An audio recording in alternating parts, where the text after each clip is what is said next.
Okay, this is Melon Mondays, Missouri news.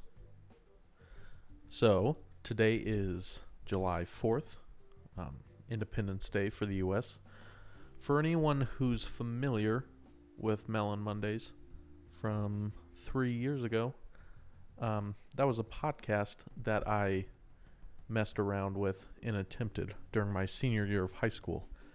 It was mainly just me talking to some friends, and at one point the principal, which I was happy to be able to do that interview. There was only 10 episodes for it because I didn't really put in a lot of effort to it. I didn't know what I was doing. I was just messing around with it because it seemed fun, and it was for how long it lasted. And so for a while, I've always been interested in radio. Whenever I was riding in the car with my parents, it was always cool to hear people talking, and that seemed like a fun job to have. And once podcasts started growing, that kind of where my interest shifted to, and why I started Melon Mondays my senior year. And so with that interest continuing for me, and with me becoming more politically aware, mainly on the national level, I've realized I don't know a lot about Missouri state politics or local politics in the Kansas City area where I live. And so, with those two interests, I've thought, well, I don't really know of anybody who is regularly talking and explaining Missouri politics. Now, there could be, but, that's not a big field, I guess. So my goal is for myself and others to learn about things that usually go unnoticed, it seems, unless you maybe read the newspaper or watch local news avidly. And I want to be informed as a voter for who I vote for, and also participate in primaries for voting, so then the candidate that I want gets in. And so I want to make sure that I'm clear going forward with this, that I do have a bias for the political left. However, I will make sure to present facts more than opinions.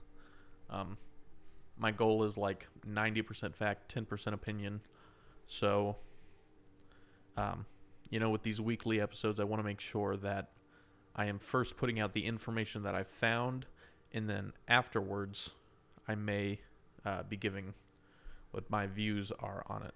But it will mainly be just presenting information, kind of like local nightly news kind of stuff, not like primetime opinion. And so I figured I might as well, for this first introductory episode, kind of let you know about Missouri's history, at least presidential, and then we'll go through the last 10 years of Senate elections, because that's kind of the biggest thing coming up. So on the screen, you should see a map of Missouri, mainly red.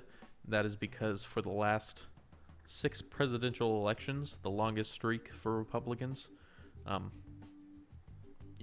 the state has voted for the Republican candidate. Now, since 1900, they have 14 Democratic president wins and 17 Republican wins. I believe the last Democrat president to win was Bill Clinton. And then since then, it's all been Republican. And so, ever since Bush Jr. in 2000, Republicans have been on a streak. So I also want to go over the 2012, 16, and 18 Senate seat election.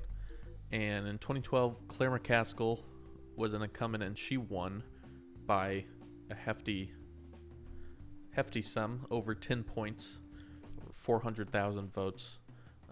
She kept her seat in 2012, and if you remember in the map down here, 2012, Republicans won the president. So that's just giving you an idea that, down the ballot, Missouri voters vote differently. And I know that's not necessarily unique to Missouri, but sometimes can be surprising.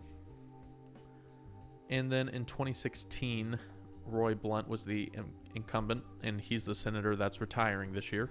His seat is up for grabs. And he won his, but only by 2.8%. And in that year, Donald Trump won Missouri by, I believe, over 15 points. So Roy Blunt barely held on to his seat. Only won by 78,000 votes out of 2.8 million who participated. Yeah, and then where'd it go? Okay, well in 2018, oh here it is. Sorry, Claire McCaskill was the incumbent, and she lost to Josh Hawley, a Republican who ran as a populist. Now you can go look at his voting record and see if you agree with what he ran on as a populist, but Claire McCaskill lost by almost 6 points. So kind of showing that Missourians felt differently about her and about the Democratic Party, 6 years later. Now, it wasn't as big of a loss as she won, but, she still did end up losing. And so, as I said, Roy Blunt his seat is up for grabs because he's not seeking re-election. And there are multiple Republicans going after his seat. As you can see here, solid Republican, likely Republican. So, at least Ballotpedia, the 3 polls that are going off of, have it definitely Republican. I'm not going to get into the candidates right now, but over the next month, my goal is to explain the candidates for 2 major parties, Democrats and Republicans, because August 2nd is Missouri's primary, where we're going to go and vote. However, the first episode coming out next Monday, the 11th, will be over the U.S. Supreme Court's recent decision to end Roe v. Wade and its impact on the state. And so with that, it is important to know about decisions like this, no matter where you stand on the political spectrum. All right, so as I said, that episode will be out Monday, July 11th, in 7 days. But the following 2 episodes will be going over the top Democratic candidates and the top Republican candidates for both parties. Yeah, and so current Attorney General is running, Eric Schmidt. This poll has him up against Eric Greitens and Vicky Hartzler, which those 3 are the ones I'm going to focus for the Republicans episode, because Schmidt and Greitens are going back and forth with Hartzler in close 3rd place. And it doesn't seem like others are close. But for the Democratic primary, it is still a lot of people going for the spot, but it's way less important to people in Missouri, it seems. I have only been able to find one poll about it, and it's from a St. Louis-based local news, it looks like. KMOV.com. So the 2 main candidates that I will be going over in the Democratic primary episode will be Lucas Kuntz, who in this poll has 10%, and Trudy Valentine, who has 8%. And there are 9 other candidates who are each taking 3% or less. Yeah, so those top 3 for the Republicans, these 2 for the Democrats. And yeah, that'll be kind of the next 3 episodes. And then from there, it'll probably be more about the Senate races in general and then any other stuff that will be on the ballot, or other stuff that'll be up for a vote in November.